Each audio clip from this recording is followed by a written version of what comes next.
mañana en el primer día de el ciclo de charlas, las biografías del objeto, que el Museo Franz Mayer, gracias al apoyo que obtuvimos de la 5ª edición de la beca de arte de la Fundación BBVA, estamos pudiendo realizar, ¿no? Este ejercicio que damos inicio con esta serie de charlas, pues lo que busca justamente es tratar de responder pues estas interrogantes que todos los que estamos en contacto con museos de artes decorativas, museos que de alguna manera combinan estos acervos históricos también con elementos del diseño moderno y contemporáneo, pues la pregunta de cómo exhibir mejor estos objetos, cómo ponerlos en valor en un contexto del siglo XXI, cómo crear su relevancia, cómo conectar con audiencias y pues para el Franz Mayer, que es pues un museo que básicamente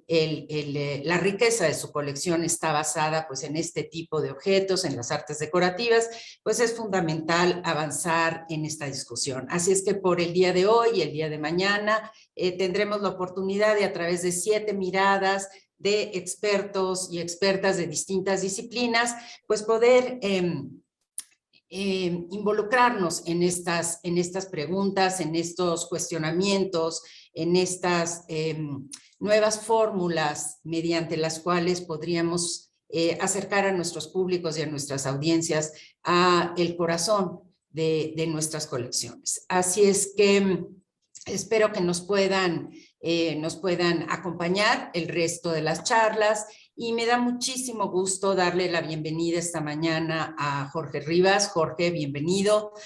Jorge se conecta con nosotros desde el Museo de Arte en Denver, Colorado. Así es que, Jorge, pues muchísimas gracias de verdad por tu apoyo, por estar con nosotros esta mañana. Y te damos una vez más, porque por fortuna Jorge ha sido un apoyo, ha colaborado en distintos proyectos con el Museo Franz Mayer, pues darte una vez más la cordial bienvenida.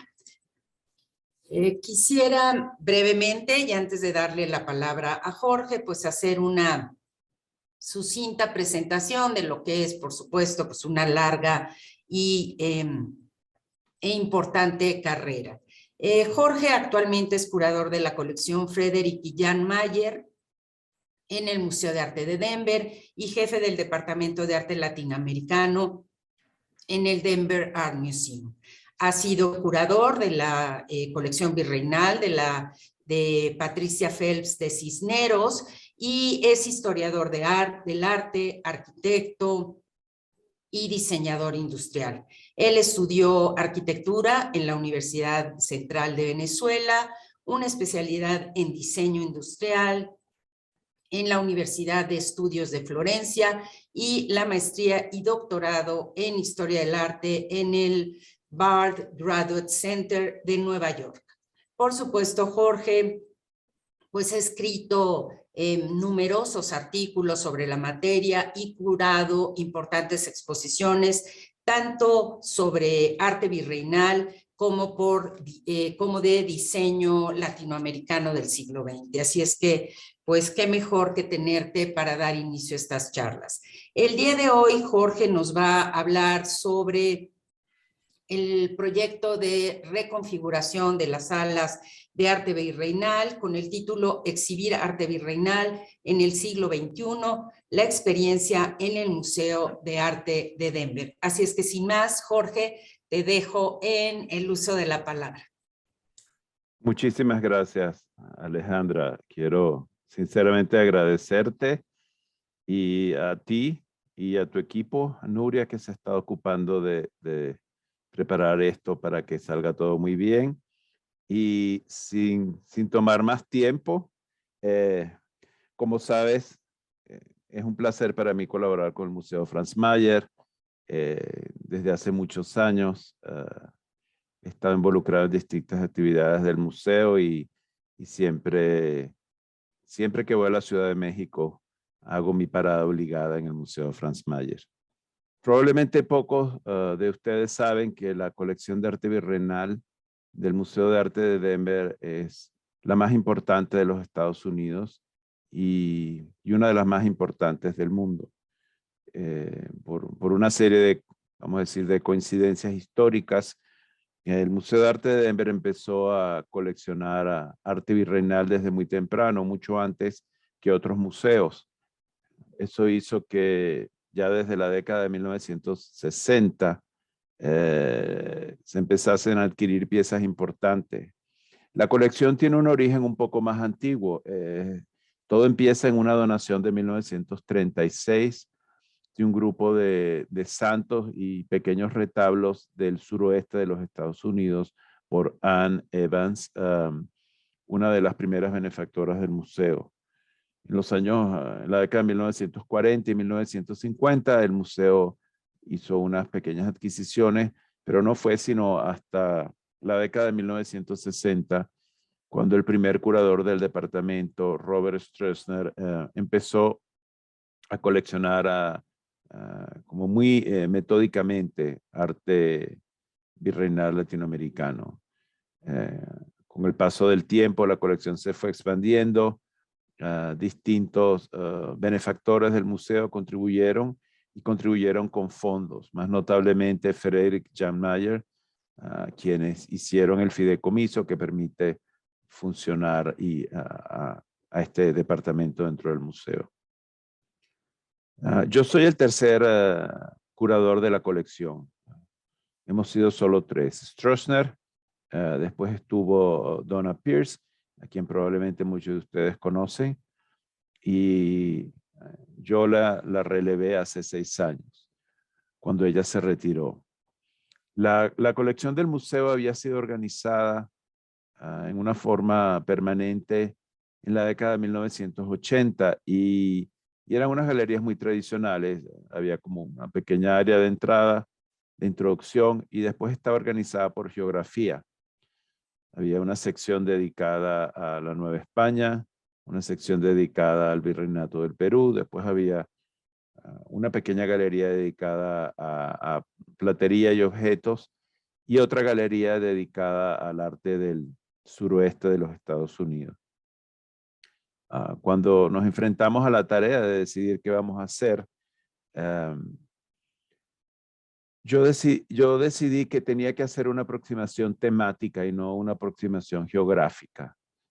Me parecía sumamente importante. Y después de muchas discusiones, llegamos a este concepto.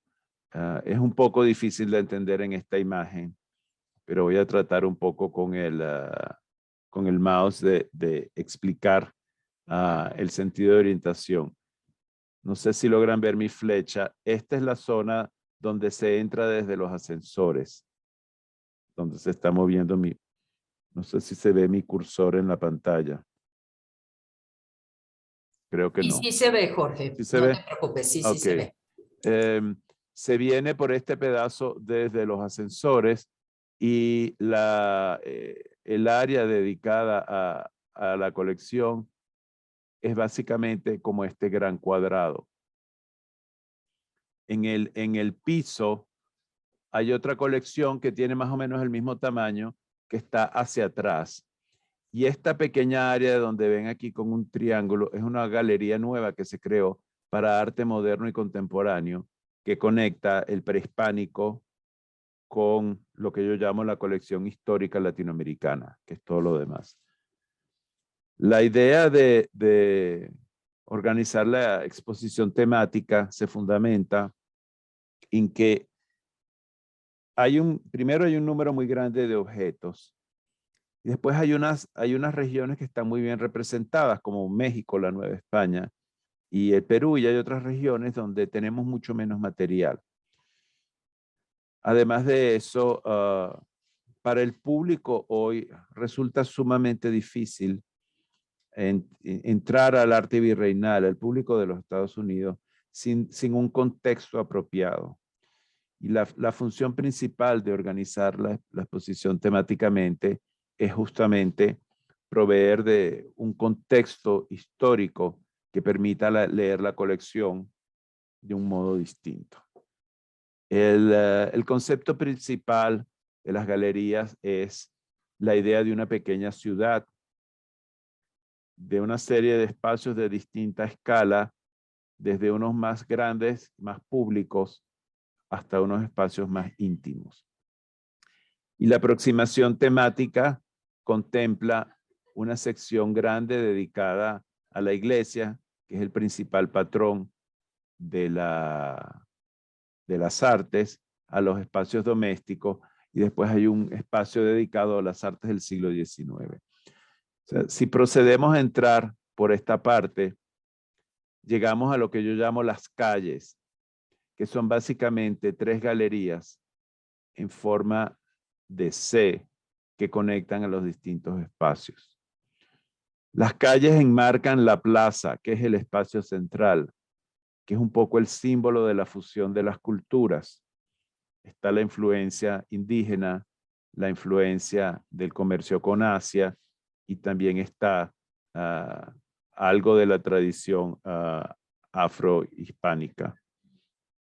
Después está esta sección, que es la sección de la iglesia, con una sección un poco más pequeña aquí, que habla sobre los monasterios y los conventos, que es un aspecto fundamental. La sección doméstica, que es muy grande, porque es lo que más tenemos, que es esta galería roja, esta galería que se ve un poco beige, y esta galería un poco color orquídea, y la galería del siglo XIX, que es la azul. Somos el único museo en los Estados Unidos con una galería en la colección permanente dedicada al arte del siglo XIX en Hispanoamérica. Cuando nuestros visitantes pasan el umbral, entran, esto es lo que ven. Un muro con una pequeña abertura, un poco un eco de Barragán.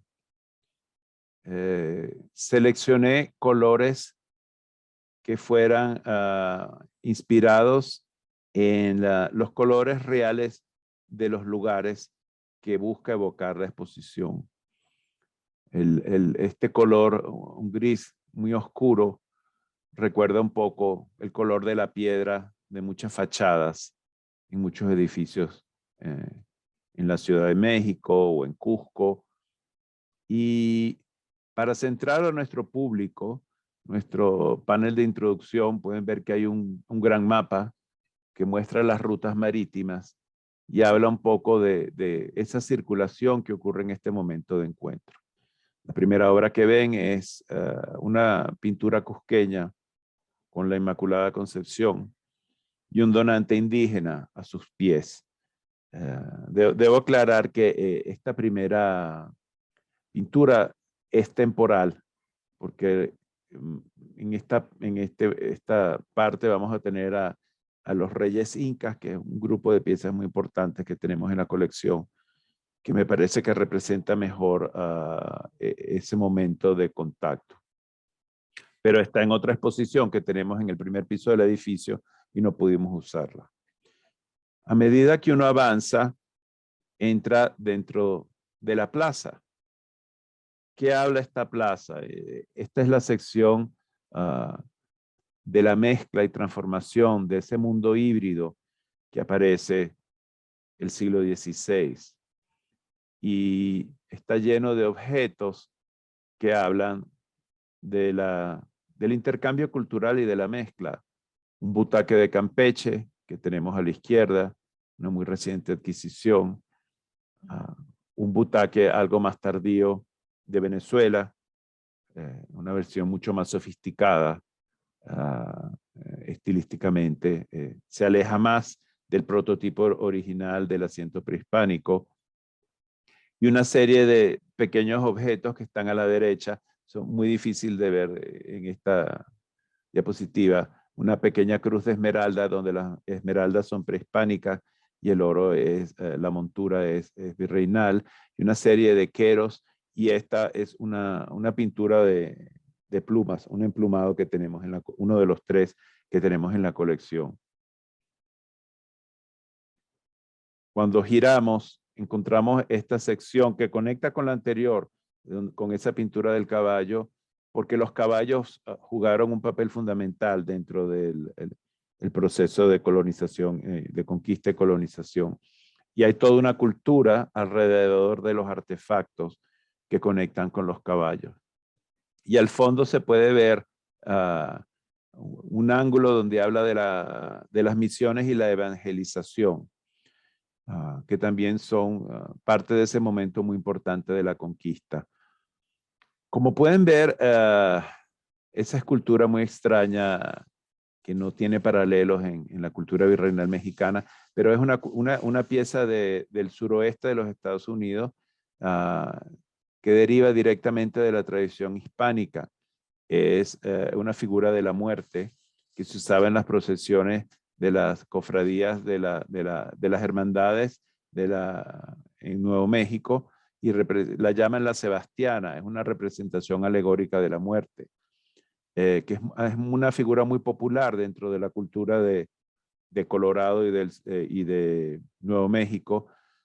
Y esta sección, casi todas las secciones tienen algún elemento moderno o contemporáneo que habla de cómo la tradición virreinal es una tradición todavía viva y todavía presente. Si giramos, se puede ver un poco el centro de la plaza. Y en esta parte se habla del cruce de culturas. Se habla de Asia, se habla de Europa y se habla también de la riqueza, porque el comercio es realmente fuente de intercambio, y fuente de intercambio de ideas y de una visión distinta del mundo. Hay un grupo de piezas de cerámica sobre el pedestal más pequeño, una pieza china del siglo XVII. Después hay un gran lebrillo de Puebla, una de las joyas de la colección, también del siglo XVII, y una pieza de principios del siglo XX, también de cerámica de Puebla, donde habla de ese intercambio. Hay un grupo de esculturas hacia la derecha, donde hay dos pequeños marfiles de la India o de Goa, una figura muy pequeña de alabastro mexicana del siglo XVII, firmada por Diego de Reynoso, y una gran escultura de las Filipinas. Hay que recordar que las Filipinas fueron parte del gran imperio español y fueron comandadas desde la Nueva España, desde México. Al fondo se ve un poco los elementos del caballo, y se ve una pintura del siglo XX de una misión en Nuevo México que conecta mucho con todas estas piezas.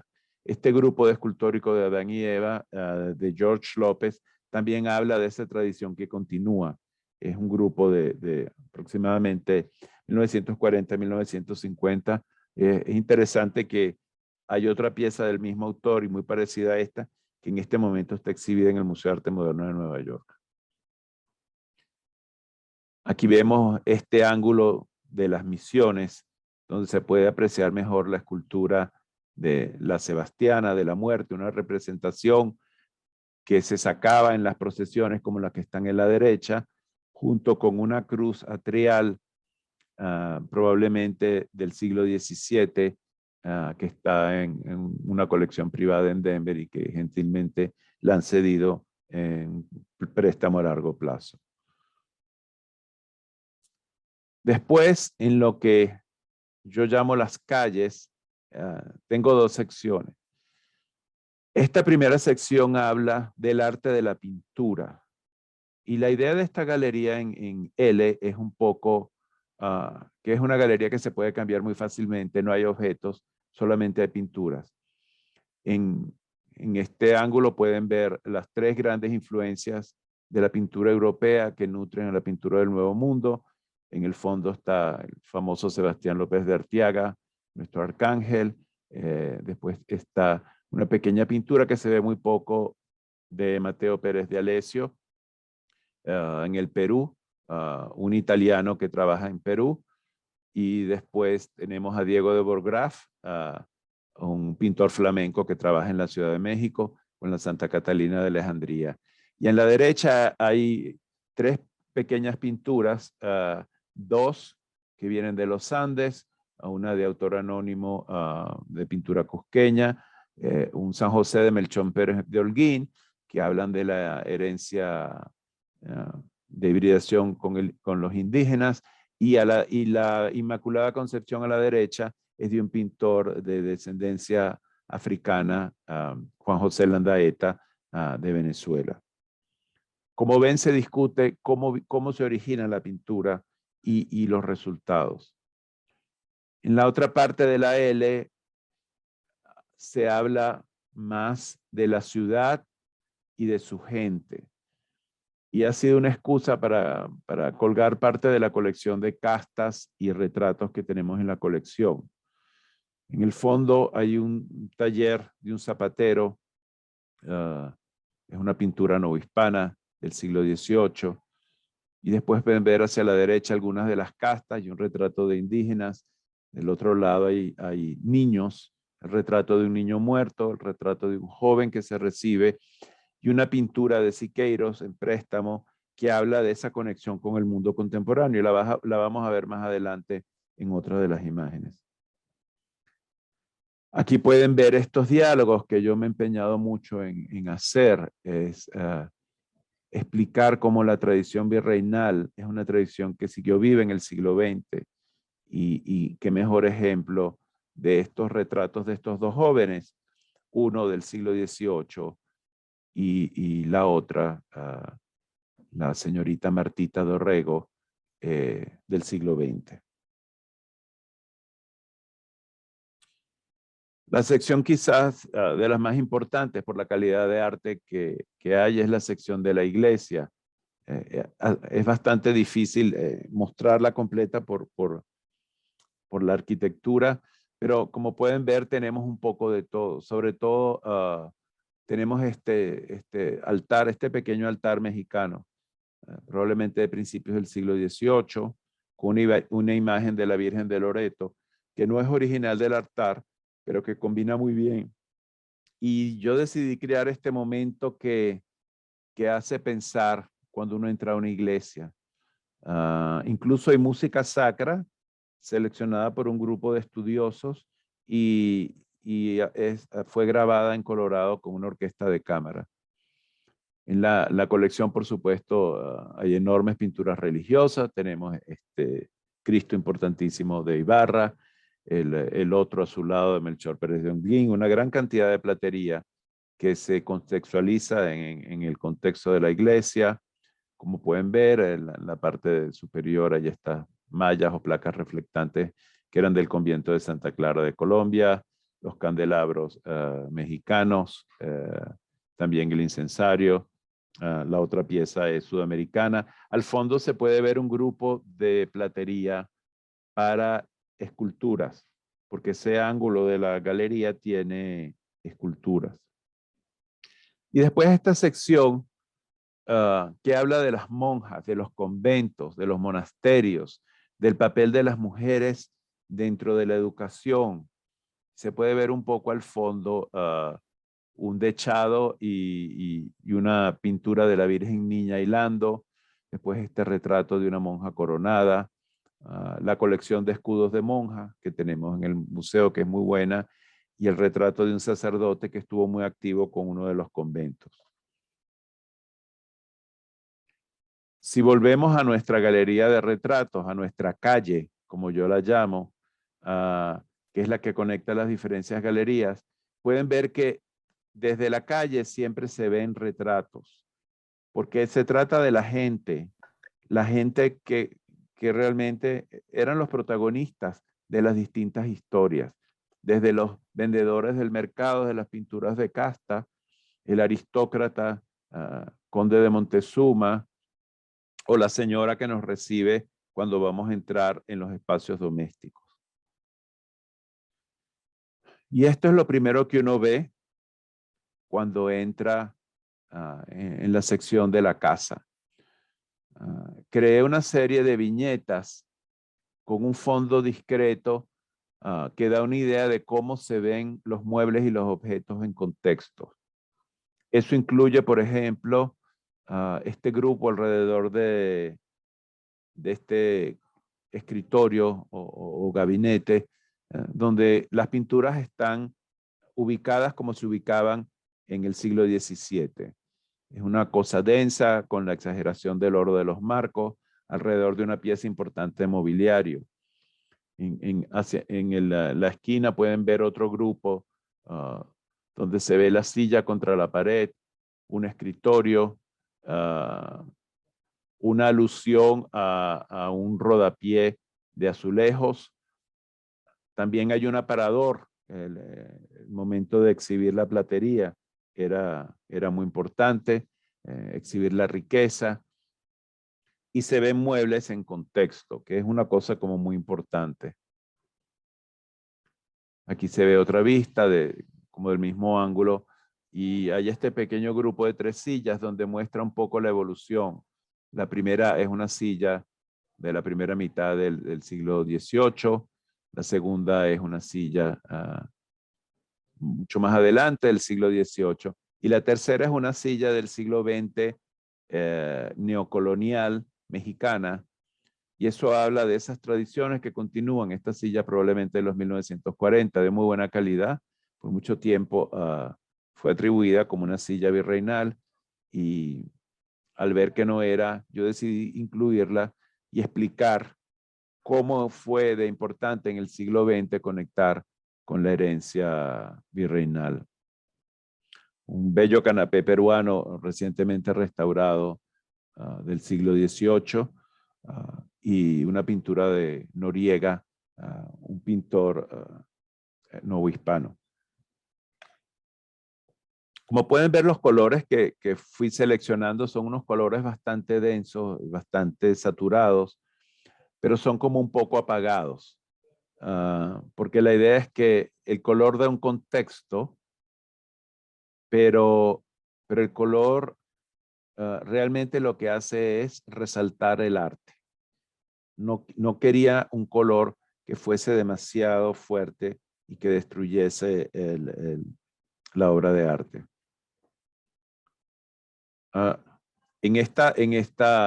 Cuando uno da la vuelta y lamentablemente los fotógrafos no me dieron la fotografía donde sale nuestro gran biombo. Tenemos un biombo muy importante que está entre esta silla que ven a la izquierda y el canapé, que es una de las piezas conocidas de la colección. Pero quería enfatizar mucho sobre la circulación dentro de las galerías. Este pequeño rincón habla de la necesidad de iluminar las casas, donde hay una pequeña mesa esquinera, donde se ponían candelabros o lámparas de aceite, como las que están en la vitrina. Y hay un gran macetero, una adquisición muy reciente de cerámica poblana del siglo XVIII. Y se puede ver el estrado, que era la zona femenina de las casas. Y en el estrado era el lugar de los rituales, era el lugar de las mujeres de la casa, pero era el lugar de los rituales. Y es una galería muy densa en objetos, donde hay cajas y baúles de todo tipo, de todo material, y también todos los elementos indispensables para el servicio del chocolate, en el caso de la Nueva España del Caribe, y del té de mate, en el caso de Sudamérica. Después pasamos al dormitorio, que era el espacio realmente de representación. Todas las casas tenían un dormitorio que era un espacio semipúblico. En el dormitorio tenemos los elementos fundamentales. Tenemos esta cama, una de las 2 camas peruanas cusqueñas que hay en los Estados Unidos importantes. La otra está en el Museo de Brooklyn y hay una tercera que está en el Museo de Arte de Lima. No quedan muchas de estas camas. Tenemos baúles y cajas. El de abajo es peruano del siglo XVIII en cuero, el de arriba es mexicano, de la Villa Alta de Oaxaca, de San Ildefonso, un poco más tardío, una de nuestras famosísimas pinturas que representa una cama. Y del otro lado, no sé si se han dado cuenta que se va avanzando en el tiempo, las galerías empiezan en el siglo XVII, después vamos al siglo XVIII, y aquí estamos a finales del siglo XVIII, con el momento del neoclasicismo, con una cómoda escaparate en marquetería, una gran butaca de Serafín Antonio Almeida de Venezuela en Marquetería, una pintura peruana de Pedro Díaz de la Virgen, y a la derecha hay un grupo de piezas que hablan de la higiene personal. Hay piezas de plata, piezas de porcelana, y a la izquierda están tres objetos que hablan de la devoción personal en los momentos más íntimos. Si seguimos avanzando dentro de las galerías, cambiamos a esta pequeña galería que es un poco, habla un poco de la religiosidad y de la devoción en casa. Tenemos una colección muy grande de escultura de pequeño formato, mediano formato y de pintura devocional. Y esta galería ha servido un poco de excusa para hablar de estos temas de devoción personal. A la izquierda tenemos el grupo de retablos que funda la colección del museo, de la colección de Ann Evans, de Nuevo México y del sur de Colorado. Después hay una pequeña pintura de Guadalupe que estuvo en una iglesia en Nuevo México y por eso conecta con la tradición del sur de los Estados Unidos. Y después tenemos toda una variedad de esculturas, algunas mexicanas, otras peruanas, otras ecuatorianas, de distintos santos, de distintos materiales, que dan una idea de la riqueza de la escultura en el ámbito doméstico. Y en el otro lado de esa misma galería hay una especie de pesebre, un Belén deconstruido. Tenemos nuestros tres famosos Reyes Magos de barniz de pasto, un San José y la Virgen de Quito, dos pequeños niños de Jesús, uno novohispano y el otro peruano de alabastro, personajes, pequeños pastores, campesinos, en la parte de atrás, ángeles, en la parte de arriba, los dos más grandes guatemaltecos, el otro más pequeño quiteño, y dos pequeños toros peruanos.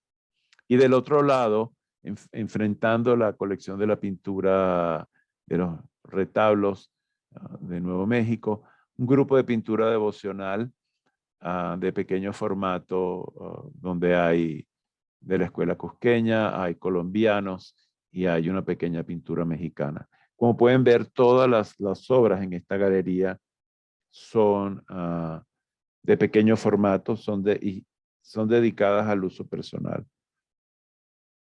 Si seguimos, llegamos a la galería del siglo XIX, que realmente es la novedad.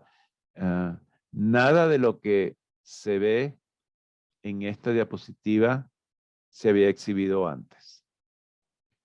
Fueron obras que requirieron conservación, todas las 5 piezas que se ven aquí. Y es una gran novedad. Hay un retrato de un viejo de Felipe Santiago Gutiérrez, firmado, que tenía décadas en la colección y nunca se había exhibido.